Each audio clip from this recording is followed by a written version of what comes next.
we promise that this show is going to give you a lift. We will slip as many highlights by you as possible as we tackle the best stuff. Peace out and touch the wall. Sports Night is next. Hello, everyone, and welcome to Sports Night. I'm Joe Young. And I'm Howie Shapiro. A quick one tonight, Joe Young. It is, but we have video from every Coon Rapids sporting event that took place last week. Man, we're good. Man, there were only good. 3. But we have them all. We have them all. So it will be a quick one, but some fun stuff to talk about, especially right off the top. Football team heading into the postseason with some momentum after putting up monstrous numbers for the second straight game. Wednesday's trip to St. Cloud Apollo was an impressive display of domination in all aspects of the game. They made a statement in the first quarter. They may have broken some school records in the process. Cardinals strike quickly, opening with a 5-play, 48-yard drive that ends with a 2-yard Jacob Maddox sneak. This opening quarter was really a blur of Cardinals scores. Logan Ness jumps the route on 2nd and long.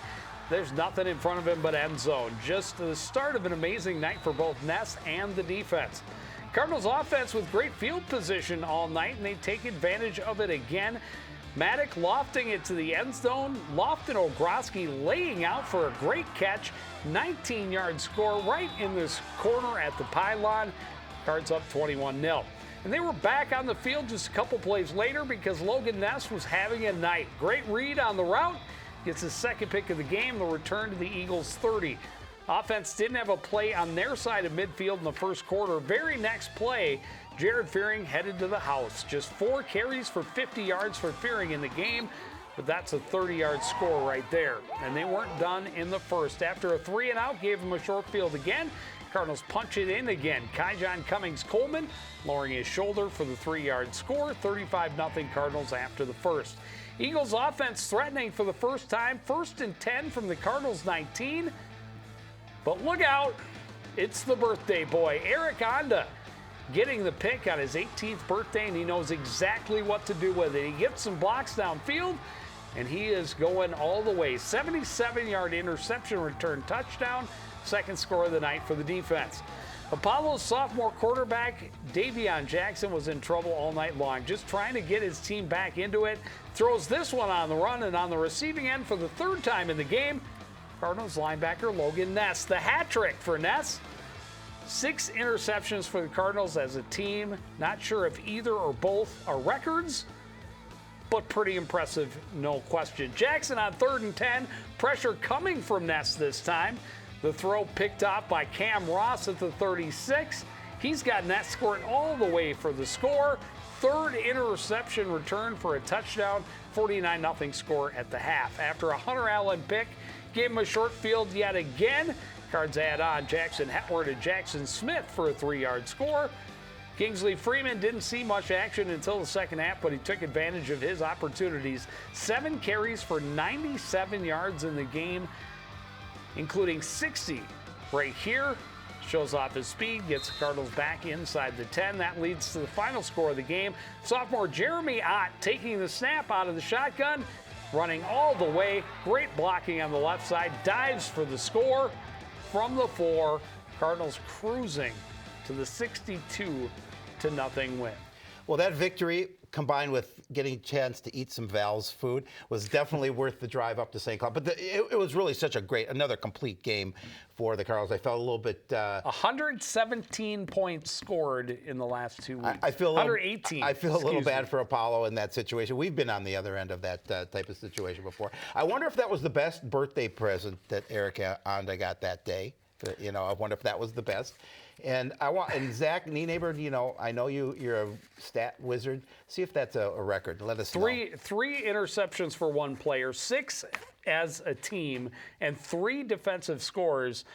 If they're not all first times in school history, there's only 1 or 2 that's happened before. That was an amazing night. It really was. So much fun. It really was. It really was. They are really going to have to feed off that energy all they can, because Coon Rapids, a 4-4 record, but playing a 5A schedule, now playing the 6A tournament.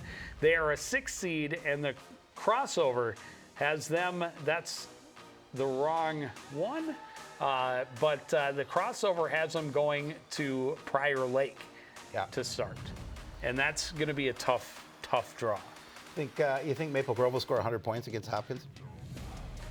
I don't know that. I've seen almost 80 scored against Hopkins this year, and Maple Grove is really good. Yeah, I believe they're number one in Yeah, the last yeah. in the last poll. So, but Coon Rapids, they have some weapons. They do. Definitely have a defense that can not only be stingy at times. Against the pass, the defense is very, very good. Yep. But offensively, they need to be able to run the ball, need to find rhythm. Defensively, they have to stop the run.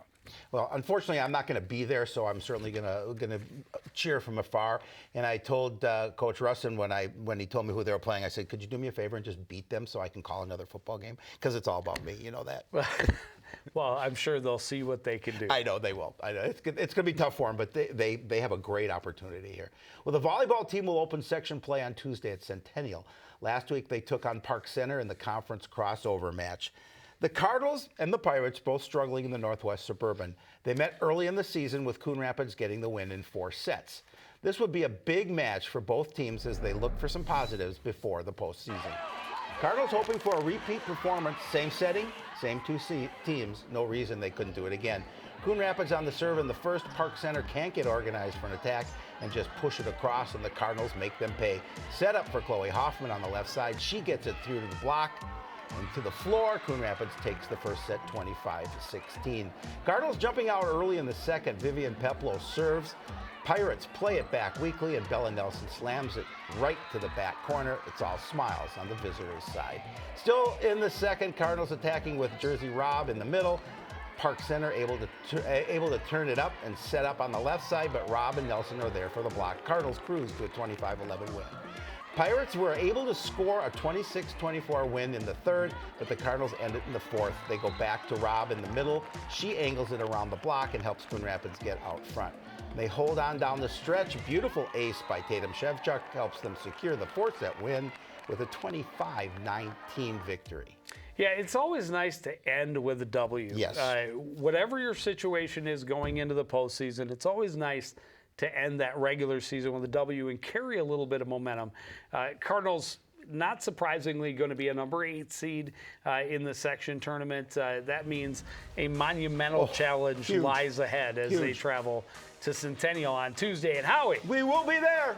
the rest of the bracket in front of you. Andover, the number 2 seed, hosts Duluth East. Forest Lake, the 3, welcomes Cambridge Isani. Anoka hosts Blaine in the battle of 4 and 5. And, stranger things have happened. They have. But that is a very good volleyball team in Centennial that Coon Rapids will be hard-pressed to keep up with. So you're saying on any given Tuesday, On any anything given can Tuesday. happen. That's absolutely true. Well, the swimming and diving team has a couple of weeks off after winning their tri-meet for the Northwest Suburban Tournament. Cardinals always hope to avoid swimming in the meet for the last 3 spots of the conference, but when they do end up in the tri-meet, it's always best to come out as the winner. And that's exactly what the Cardinals did when they went to Park Center on Tuesday. Cardinals jumped to the lead in the opening event. Freshmen Lillian Defoe and sophomore and Sophia Pickett, both freshmen, get the 200 medley relay team off to a great start. Then seniors Michaela D'Souza and Laura McCarr will finish it strong. They get the win in 2 minutes, 8.18 seconds. The Cardinals also took 3rd place, so 22 points in the opening event. Cardinals would maintain the lead throughout, and the depth of their squad is a big reason why. Michaela D'Souza setting the pace in the 50 free. She takes first in 27.50. Aubrey Hoberstein is just a couple seconds behind her in 2nd place. 14-point lead for the Cardinals after 4 events. They're never able to run away, but they keep themselves in front. Sophomore Gabrielle Lewis had a great swim in the 500 freestyle. Gets another blue ribbon for the Cardinals. She wins in 6, 14.73. Defoe leading off the 200 freestyle relay for the Cardinals, and the freshman gets them a lead, and they don't look back. Captain Laura McCarr swam the 2nd leg, and fellow senior Michaela D'Souza handles the 3rd. Hoverston would anchor the team to the win in 1 minute, 53.73 seconds. Cardinals score 140 points to secure the win.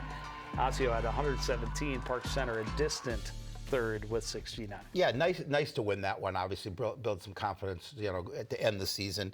And 140 points, that's pretty good. They won that in decisive style. Well, and more impressively, as Coach Donaldson has said over the last couple of weeks, is how well they're swimming, how hard they're competing, how much time he's seeing come off. And the Cardinals program, when you look at them in respect to the other teams in the section, typically they have better drop time in this last 2 weeks from that true team meet to the actual section championship than any other squad, and that's where it comes in most importantly. So hoping some of those girls can come up big on November 10th through the 12th. That's when they will have the section meet. The state meet is the following week. Cross country, as we talked about last week, just a couple of fun events this week, time trials and other non-scored event just to get them ready for the big section meet. It's on Thursday over at Anoka. Cardinals feeling pretty good about their opportunity to put at least one, if not a couple, athletes in the state meet, which will be at St. Olaf on November 5th. We've got playoff action coming for you here on CTN. It's volleyball on Tuesday as the 8th seeded Cardinals try to take out the Centennial Cougars. And then on football Friday night, number 7 seeded Cardinals at number 2 Prior Lake. And look at that, girls hockey on the schedule already Isn't that playing. crazy? Aren't you excited? Thursday the 10th. They take on the Blaine Bengals in a That'd be a big good rivalry match. But that is going to do it for this edition of Sports Night. I want to thank everybody out there for joining us and continuing to support everything we do here at CTN. For the entire crew, including Howie Shapiro, I'm Joe Young saying good night.